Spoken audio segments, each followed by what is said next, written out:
Okay, I think I've got all the technical difficulties worked out. All the bugs are fixed. I think now I can finally post this video. I've been trying to get this video up for the last 2 days. I apologize for the delays, but it's been very trying trying to get this thing posted. But I think we're good now. I think everything is set, and I finally get to bring this video to you guys. The main topics today are going to revolve around the announcement of WWE's major all-women's pay-per-view, WWE Evolution, and finally giving you guys my review of Slammiversary 2018 and my thoughts on Impact Wrestling in general moving forward and what I hope they do moving forward following this pay-per-view. I haven't watched this week's Impact, in case anyone's wondering. I'm going to get caught up on all my wrestling tomorrow morning. But before I jump into all of that, my next live stream for Clash of Champions and Saturday night's main event, I'm going to have a pretty busy weekend, so it's going to be hard for me to get that stream in. If I do it, it'll be sometime Sunday morning, preferably like earlier in the day. I know that getting up early on a weekend day is not ideal for a lot of people, but my schedule is pretty busy this weekend, and if I'm going to do it, the only time I'm going to be available to do it is Sunday morning. So just giving you guys heads up now. Again, I know that's not ideal, but I do want to do the other stream, or I want to do a stream this week because the next episodes we've got lined up are the WWE debut of Zeus, the first Saturday night's main event post WrestleMania 5, and the 20th Clash of Champions. So two big shows, and I want to watch them and experience them and give you guys my thoughts on them. But we'll get to talk about all of that good stuff when I do the stream. Now, let's talk about WWE Evolution, a pay-per-view that was announced this week on Raw. I didn't watch Raw this week, so I didn't see the announcement or anything like that. But I do want to give my feelings on WWE doing this show and what we may be getting out of this show. Now, there is that cynical asshole part of me that's like, oh yeah, WWE, keep kissing your ass, keep patting yourself on the back. Aren't we great? We're so great. We keep pushing the women. We push the women's division. Aren't we great? We're the best company in the world because we push women. We're progressive like that. And there's this hint of insincerity to it where it's just like they're doing it more to make themselves look good and feminist and progressive and all that other stuff rather than any desire to actually deliver something good. Again, that's probably just me being an asshole. And I could also sit here and point out, you know, oh, TNA did the Knockouts division first, and there have been all-women companies, and Lucha Underground put their world title on a woman, and all of that stuff. Again, I could sit here all day and talk about all these things. You know, this announcement doesn't necessarily make me any more interested in the main WWE roster, and I think that's part of where my problem is with this whole women's revolution and all this stuff that they've been doing. They keep talking about all this great stuff that they do with the women, and yes, they put them in higher profile positions, and yes, I think Ronda Rousey is probably the most interesting thing on Raw or SmackDown right now when you look at the main roster, which is kind of sad. But there's also that, like, okay, yeah, you can push the women, but can you do good things with them? I mean, you can't even do good things with the men right now. So it's like, what's the difference, you know? I mean, AJ Styles has been WWE champion for almost a year. I don't care. Daniel Bryan, he's returned to wrestling. You've officially gotten me to not care about Daniel Bryan because your shows are so flat. I mean, at this point with Bryan, I'm like, is he not going to sign? Please tell me he doesn't sign so he can go elsewhere and be interesting again. But that's just kind of the state of Raw or SmackDown. So this pay-per-view doesn't necessarily make me, oh, all is forgiven. I'm going to watch WWE Raw or SmackDown again. It's like, no. But I would be curious to check out this pay-per-view just to see what they deliver. It kind of reminds me of when TNA did the All X Division pay-per-views. It's like, okay, your show kind of sucks right now, but that might be neat. I might check that out. They could probably do something interesting.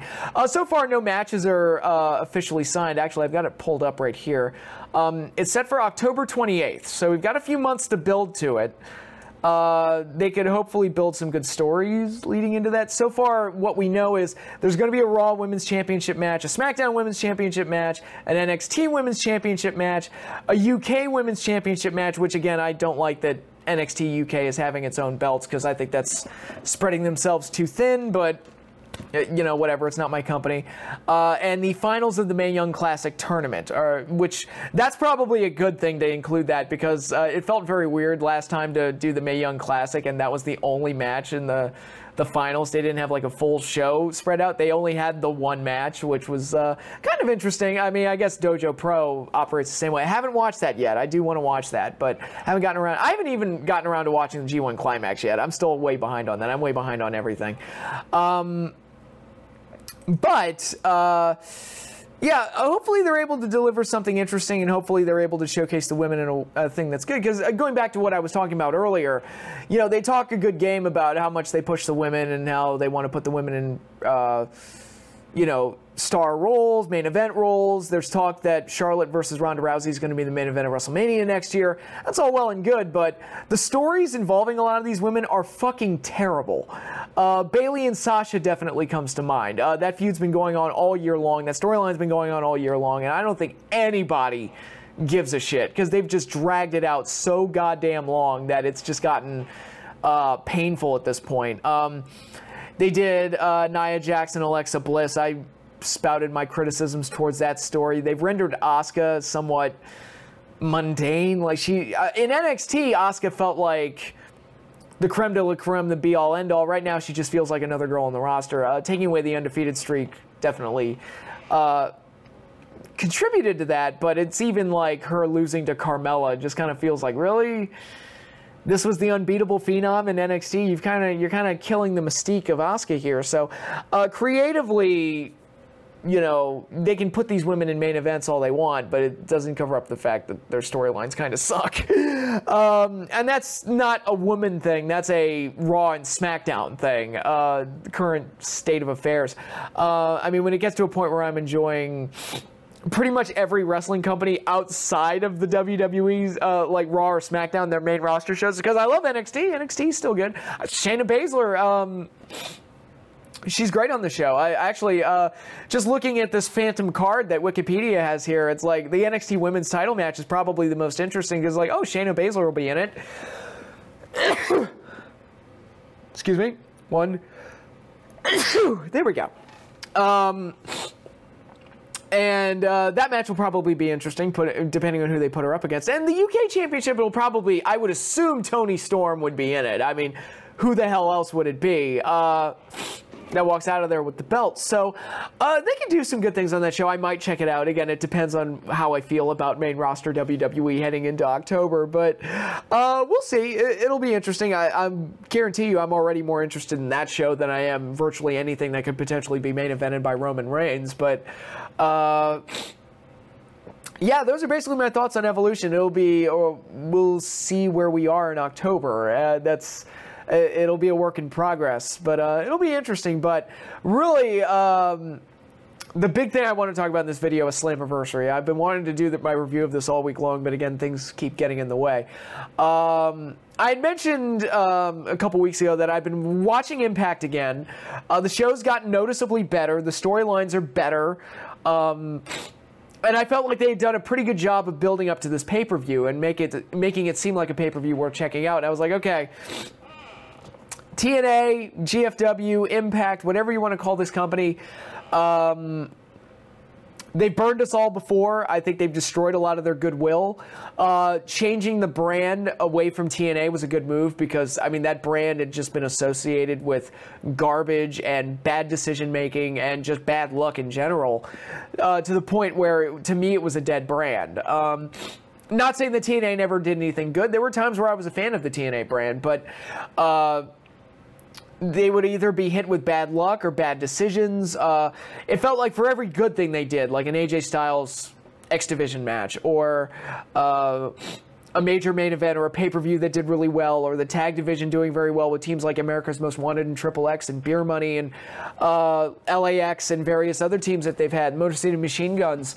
For all the good stuff they did, it felt like there were like 2 or 3 bad things that would happen, like Victory Road 2011, the main event of that show, like Scott Hall no-showing the main event of a pay-per-view, and Joe having to basically do a worked shoot to kind of get themselves out of it. Things like the debacle of going up against Raw on Monday nights, just on and on and on and on, just constantly snake bit, constantly making bad decisions. Things didn't pan out, and the promise that TNA once had long ago just seemed long gone. And the fact that this company was able to survive to its 16th anniversary is nothing short of a miracle. But it felt like it was going to be impossible to win anybody back to this show, especially, you know, you had the Lucha Underground versus TNA show, or versus Impact show, WrestleMania weekend. Really good show. I enjoyed it. But once again, they put their faith in an ex-WWE guy who was Alberto El Patron. He no-shows the event. And it's like, Jesus Christ, here we go again. It's just, it's never going to change with this company. It's just they're always going to get shit on either by the talents they hire, or they're going to put their faith in the wrong people, or they're going to book something stupid, or what have you. It's just something bad. They're just constantly snake bit. But the shows leading into the Slammiversary had gotten noticeably better. And I decided to check the show out in the hopes that maybe something will happen that'll make this show good. Maybe they'll win back the faith of its audience and hopefully put out a really good show. And I am happy to report Slammiversary 16 came through, and if the reviews are any indication, a lot of other people felt the same way. You know, when I think of the best pay-per-views that or the best wrestling events I've seen in 2018 so far this year, obviously Wrestle Kingdom is at the top of the list. Dominion is at the top of the list. The NXT TakeOver specials are at the top of the list. But, I mean, if I were going to do a top 10 wrestling events for 2018 so far this year, Slammiversary's got to be on that list. I never thought that an Impact Wrestling pay-per-view would have succeeded this well. This pay-per-view exceeded my expectations and was the home run that this company desperately needed to get some positive buzz around them. And I think the creative influences of Don Callis and Scott D'Amore are being felt on this show. And it almost feels like this show, it was booked by guys, unlike in the past where guys may have had an agenda or guys didn't know what they were doing. They put their faith in the wrong people, like the Vince Russos and various other guys. We finally got two guys in a position of power who just wanted to book a show. Let's just book the best show we possibly can and put these talents in the right positions to deliver and give these guys the stories they need to have matches that mean something. And I felt like the show delivered above and beyond any reasonable expectation, and my hat's off to this company, Impact Wrestling. They put on a good show. Now, does this mean that all is forgiven and I'm going to go back to loving and being a fan of, well, not TNA, because TNA is a dead brand at this point. They are Impact Wrestling, and the fans, if you know, the crowd, who was very lively throughout the show, chanted Impact Wrestling throughout the night. So in my mind, TNA is officially dead.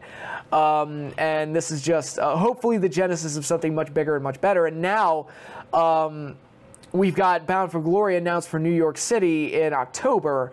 And I was like, you know, if Impact continues to be good and they're able to carry some of this momentum and create some good shows moving forward, I'm going to check out Bound for Glory. And hopefully it just keeps getting better and better from there. But yeah, let's jump into the card itself, Slammiversary, which I love the look of the venue. I thought the venue looked cool. The crowd was very lively. I like Don Callis in commentary. I think he's very good at the booth. Josh Matthews, when he's not being a heel and arguing with JB, actually comes across moderately okay. And overall, so the commentary wasn't annoying, so that was good. I thought the opening video package was nice. They got the old voiceover guy from the old days in TNA in like the mid-2000s, and that was good to see. Yeah, we got some good hype videos leading into each match, too. So, overall, just a good-looking show. Had a nice atmosphere. Overall, very energetic and very nice overall. So, sorry, I'm just looking at the clock. It's past 1 o'clock now as I'm filming this. It gives you an indicator of the type of struggles I've had trying to get this thing done. But we opened up the show with a four-way match. Johnny Impact making his return to Impact Wrestling in a fatal four-way against Phoenix, Taiji Ishimori, and Petey Williams subbing for Rich Swann, who had gotten hurt a few days prior to this. Yeah, that's a great collection of talent if you look at it. I mean, you got Impact, you got Phoenix, and you got Ishimori, the Bone Soldier, and a company regular in Petey Williams, who's got the faith of the fan base. So, also the show was in Canada, so he's was able to. It's amazing. He actually wasn't on the card prior to the Rich Swann injury, which is kind of interesting. But yeah, I thought this was kind of like what I said about the opener to WrestleMania this year. Everything you want out of an opener. It was fast-paced, action-packed, and just letting the guys do crazy stuff. And they did some crazy stuff in there, especially Phoenix getting to do some nutty things, and Ishimori kind of being the de facto heel in the situation, and PD getting to hit the Canadian Destroyer and various other things, and Impact getting to shine in his big return. He obviously won. I wouldn't be surprised if he was being set up to face the champion post the show, and this was just a way to kind of reintroduce him into things and get him ready. This is the type of match, very spot festy, so it's not going to be like a match of the year candidate in my mind, but as far as opening up a show and giving the fans a nice, action-packed, fast-paced match, I thought this match did very well at doing that. So I enjoyed this match. It was a good opener. Johnny Impact got the win, which is no surprise. And yeah, just a really good, fun opener. Next up, we got what I felt was kind of the surprise hit of the show, kind of the sleeper hit. Tessa Blanchard defeating Allie in a knockout singles match. Now, what I talked about earlier with the way WWE handles their women, where they constantly put themselves over for pushing the women in the first place, I wish we could get, in WWE, I wish we could get more matches like this one, where they just let the women go out there and wrestle, and then they put them over as individuals and don't spend their time patting the company on the back for pushing women. It's like, okay, a bunch of companies push women. A Ring of Honor, you know, their matches. I watched Kelly Klein and Jenny Rose have a match on one of their recent episodes. They didn't talk at all about, oh, isn't it great that Ring of Honor pushes women? Look at this thing we do. We push women. They just let them go out there, have a match, and put over Kelly Klein and let her look like this dominant superstar. And that's kind of what this match was, where they just had two girls that had a beef with each other. They went out there, had a match. It was actually a really damn good match. You know, they let Allie do some top rope stuff. They worked in a Frankensteiner off the top rope at one point.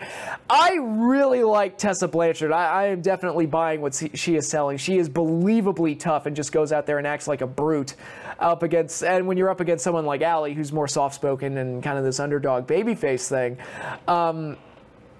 I felt like they had a natural chemistry. I thought the match came off really, really well. And again, I like Tessa Blanchard. I like that she won, and I'm already mapping ahead. It's like, okay, Rosemary will probably come back at some point and go up against Su Yung. And then when Rosemary wins back the title from Su Yung, and then you'll get Tessa Blanchard thrown into the mix and possibly facing Rosemary for the title. So I'm already thinking like months ahead with this Knockouts division. But yeah, I thought this match turned out really well. I was really impressed with it. And one of the more unsung matches on the show, it wasn't one of the bigger matches on the show, but as like an undercard match, I thought it was like this surprise sleeper hit. It was like, whoa, look at that. That one was pretty good. Didn't have as much of a story going into it as some of the other ones, but on its own, I thought it was a really good match and a nice showcase for Tessa. Next, we got the House of Hardcore Rules match. Eddie Edwards taking on Tommy Dreamer. This is the type of match that TNA did in excess back in the days with Abyss and got us to be sick of it. I mean, when we get to a point where they do thumbtack bumps and we're sick of seeing it, it's like, damn, that's bad. You don't want that to happen. So this is the type of like garbage hardcore match that we've seen a million of, but it was good for what it was. It was enjoyable for what it was. Much better than I would have ever expected from Tommy Dreamer at this point in his career. Eddie Edwards got the win, which is good. You know, this match felt like it was designed to put over Edwards more than anybody else, and kind of let Tommy Dreamer pass the torch of Innovator of Violence to Eddie Edwards. And Eddie, who's had some great character development lately with his recent Psycho turn, seems to have relented a little bit and kind of like calmed himself down. And now that Tommy's kind of passed the torch to him, Eddie can kind of be the crazy hardcore babyface now that we've got, you know, they seem to be moving in a hardcore direction, and I'll talk about that more. But overall, I thought the match was solid for what it was. Not a personal favorite of mine, but overall good. And again, right guy went over. Next up, we got for the X Division Championship, Brian Cage defeating Matt Sydal for the title. Good match, nice clash of styles. Brian Cage is a freak of nature. I enjoy watching him. Anybody who's watched any of my videos on Lucha Underground will tell you that I do enjoy Brian Cage, and I do enjoy watching him. So this was an enjoyable match. The Shooting Star press spot scared me, where it looked like Sydal got his feet caught up in the ropes and had a bit of a bad landing, but it looks like he's okay, and he was able to save himself from having a truly bad landing. But it was a good match. Again, Cage looks like a freak. That spot where he caught Matt Sydal from a top rope move and caught him in like a suplex and was able to hit him with the finisher. I mean, that was that was a crazy spot, and that dude's just strong as hell in the Knox. So he's the new X Division champion, and it kind of mirrors Samoa Joe in a way where it's like Samoa Joe's technically a big power guy, but he works a style that can kind of keep pace with the faster, high-flying guys.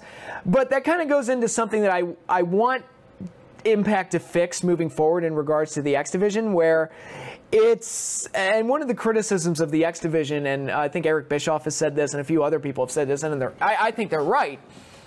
The X Division has never really been well defined. They've always just kind of said, oh, it's not about weight limits, it's about no limits, and it's basically understood that it's kind of a cruiserweight division, but not really, because guys like Samoa Joe and Brian Cage can hold the belt. And actually, Abyss is a former X Division champion, so it's not about weight limits. But there's nothing that really separates the X Division from anything else other than the understanding that that's where the car wreck high-flying matches happen. It's like, well, that's not really a good thing to base a division off of unless you're going to make it a cruiserweight division. There's got to be something that kind of separates it from the world title, because actually, interestingly, right now, the cruiserweight guy is the world champion and the heavyweight guy is the X Division champion, which is kind of interesting. But it's, I kind of think back to things to kind of give an example of what I'm talking about. When ROH did the Pure title, which I seem to be the only one that enjoyed the Pure title, but the Pure title had different match rules that set it apart from the ROH title matches. So to me, it's understood. It's like, all right, when you fight for the Pure title, you fight under these rules. When you fight for the tag titles, you fight under tag team rules, and so on and so on and so on. So if the X Division can kind of define like a set of rules that the X Division guys have to follow, maybe give the X Division matches a different set of rules, that'll help separate it as its own division.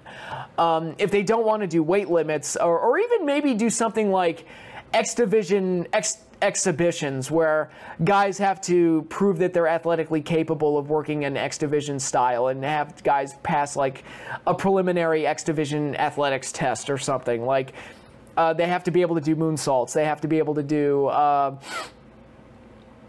certain cardio tests or whatever. I don't know. I'm just spitballing ideas out there. I just want there to be something that gives the X Division something concrete to base the division around, rather than the whole, like, it's not about weight limits, it's about no limits, and just the understanding that all X Division matches are spot fests. I hope they move past that and just come up with a way to identify the X Division as its own division, rather than just the loosey-goosey way they've been doing it for the last 16 years. So there's that. But I did enjoy the match. I thought Cage and Seidel had a good match. And I like Cage as a talent and as champion in a poorly defined division. But again, I do like Brian Cage. And I love Kenny Omega. I do. The Terminator claps work better for Brian Cage. They just do. Anyway, next up we had the Knockouts Championship, Su Yung defeating Madison Rayne. I like the storyline here with Madison Rayne making her comeback and Su Yung getting to face a former multi-time champion and getting a win here, so it kind of puts over Su Yung in a way. And I like all of that. The match itself was kind of formulaic. It was just kind of very basic stuff. I like the visual of the undead bridesmaids standing on the stage and not moving. That was kind of a creepy visual. And I thought the finish was really good, where Su Yung, who's using the mandible claw as a finish, she found this really unique, weird way to kind of lock on the mandible claw, where she kind of like wrapped around Madison Rayne and got it locked on that way. And it looked really cool. So I thought the finish was really cool. Match itself, probably the weakest match on the show, but again, it was just designed to put over Su Yung and give her a big win over a former big deal multi-time Knockouts champion. And the end result was Su Yung got to get put over, builds her heat, and then they did the post-match stuff where Madison Rayne got locked in a casket and they took her to God knows where. And I have to ask this question. Have they acknowledged on TV that Madison Rayne and Josh Matthews are married? Because it seems very weird to me that if they have acknowledged it, it feels weird that Josh Matthews, like, didn't show a lot of concern for Madison if she was being locked in a casket and taking away, that he wouldn't jump from the booth and go to help his wife or something like that. So, I don't know. That feels weird to me, and it's one of those things like, look, use that bit of realism and use it to add to the drama. Why not? It's I don't know. I feel like they could do more with that and make it a little bit more emotionally resonant, but that's just me. Moving on from that match, we had one of our first big, like really big hits on the show. The Latin American Exchange defending the World Tag Team Championships against the OGs, former LAX members, Hernandez and Homicide, in a 51-50 street fight. Conan was in LAX's corner with King in the OG's corner. This was another wild hardcore match. And a damn good one. This was just a wild, crazy tag team, tornado tag, bit of craziness all over the place. Again, I like the storyline heading into this one. The preview package for this one was really good. So it had the Raw in motion, it had the story, and all four guys just had to go out there and deliver. And I thought they delivered a wild and crazy match. And it was really good, very enjoyable. Latin American Exchange got the win, which surprised me, but King didn't really get his comeuppance and was able to get heat back over the babyfaces post-match. So this feud is definitely going to continue.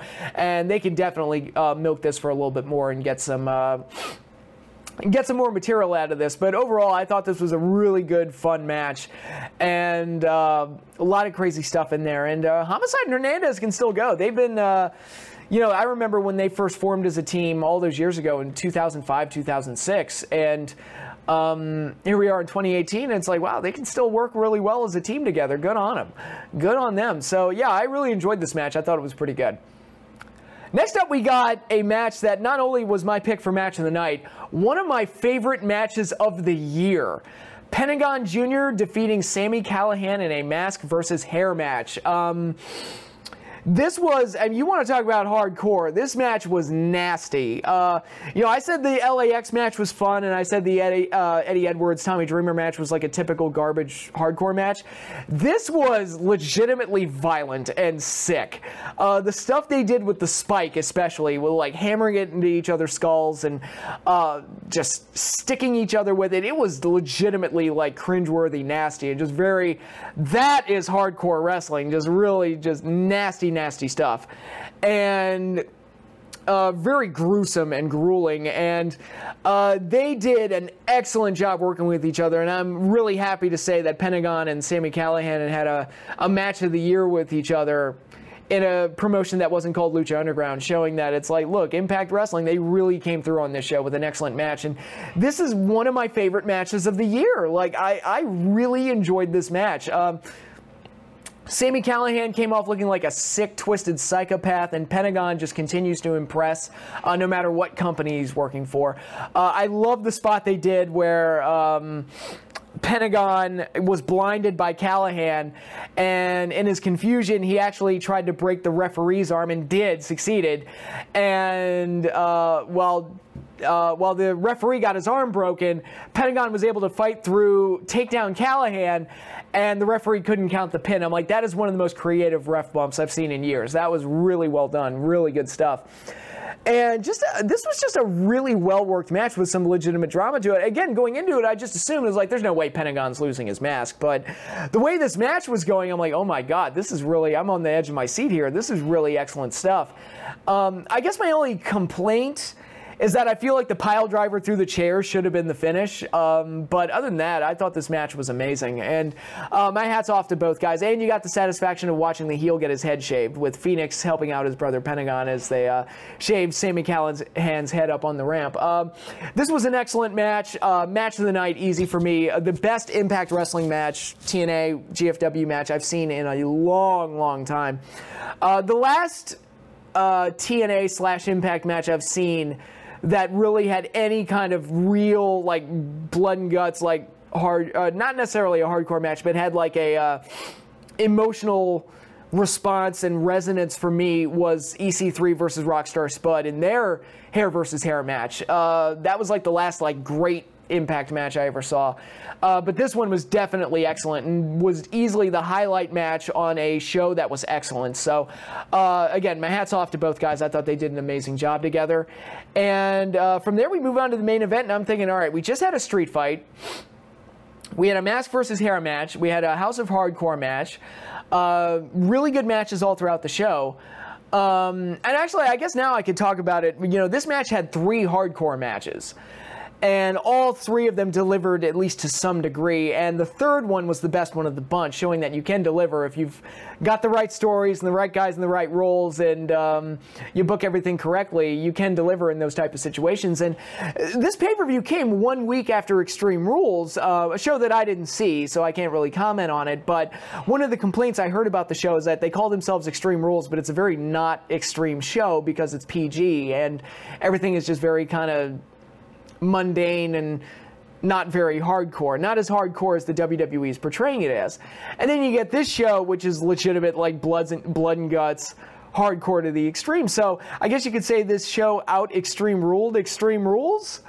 Assuming that my assessment's accurate based on a show I didn't watch, so it's probably an unfair comparison. But I mean, if you're disappointed by the lack of violence in WWE and in Extreme Rules, and you don't like the PG, this show kind of had you covered, so I'm just throwing that out there. But anyway, you had all these violent matches, and it's like, okay, the main event, I was prepared for the main event to not deliver. It's like, that's just a tough act to follow. No knock on Austin Aries, no knock on Moose.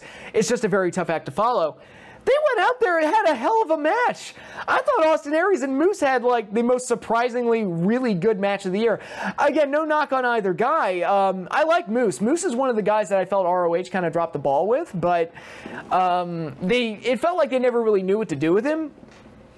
But this is the best match I've ever seen him have. I thought this was a great match. Great match between these two, and it was a normal, pretty much standard wrestling rules, and they went out there and had an excellent main event and did some really creative stuff with each other where I thought, oh my god, Moose could actually win the belt here. He didn't. Austin Aries retained, as I kind of expected, but I thought these two had an excellent match with each other and a great main event. And for them to be able to follow the mask versus hair match and two other hardcore matches and a night full of other really good matches, it was just a cherry on top of what I thought was a very strong pay-per-view. So yeah, I just wanted to come on here and really put over this pay-per-view.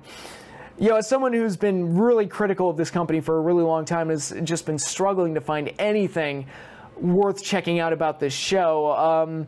The last few weeks on Impact have been much better, and I felt like I was rewarded with this pay-per-view. My faith was rewarded for once.